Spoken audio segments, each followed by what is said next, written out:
like Christ. He looks at Philip, if you've seen me, you've seen him.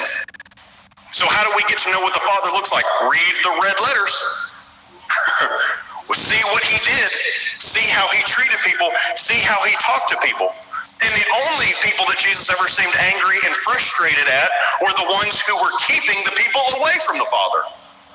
The ones who were saying, get yourself cleaned up so that you can come see him.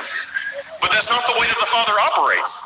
And any good Christian earthly father who has their own children, you don't want your kids to run away from you when they blow it. You want your kids to run to you. And that's how he sees us.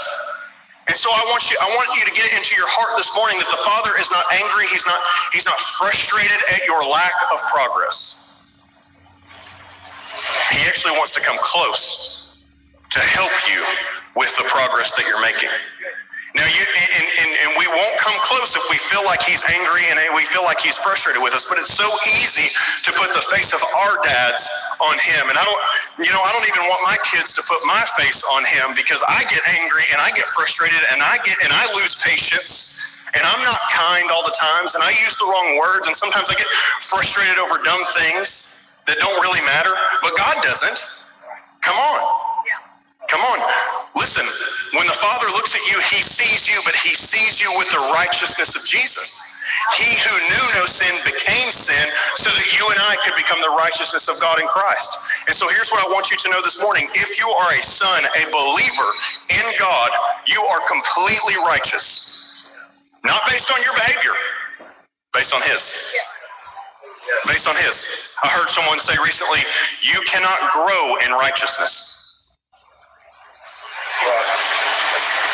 You can't, because how do you get more righteous than God? How do you get more righteous than Jesus? You don't. Well, how come our behavior sometimes doesn't reflect it? Because oftentimes we don't believe it. Because as a man thinketh in his heart, so is he. Proverbs 23:7, as a man thinketh in the deep places of who he is, so is he. So he behaves. And when we begin to believe that we have an Abba Father who sees us as completely holy, completely blameless, completely flawless, and as we begin to believe that's how he sees us, then our behavior begins to follow. Come on. This is good news. This is really good news. And listen, dads, oftentimes when Father's Day comes around, I don't know if you guys, I don't know how you feel about this. Judge me. It's okay. There's a personality test called the Enneagram. Anybody ever heard of it? Whatever you think about it, whatever. We can debate later. I'll win probably, so I'm kidding. But I'm an Enneagram 1, which means like I feel like I'm right about everything. My wife's going, you? No. I'm a 1, and so like I think I'm right, or like I want to be right about everything, but oftentimes like the negative of my personality is that I self-reflect so hard. I'm really, really hard on myself. And so when days like Father's Day comes around, what I do is I find myself looking in the mirror going, you stink. Like you're not a good dad. You could be so much better. That's a lot of times how I feel about myself. One thing that resonated with my I don't know if everybody under 40 will know what a meme is. If you're over 40 and don't know what a meme is, just ask your teenager later.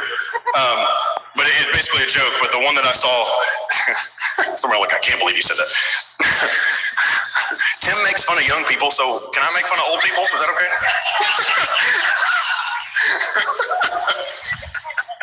But there's this thing that said if you could get $1 million, but it also would mean that the person that you hate the most would get $1 million, would you do it? And as a Enneagram 1, like, of course, because then I would get $2 million.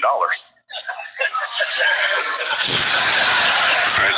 Some of you will get it after service. You kind of hear the echo of the laughs that kind of ripples through. But anyway, so like, but this is hard for me to get oftentimes because I know me and I know my thoughts. And I know the things that I've done. And I know that I deserved what happened to Jesus.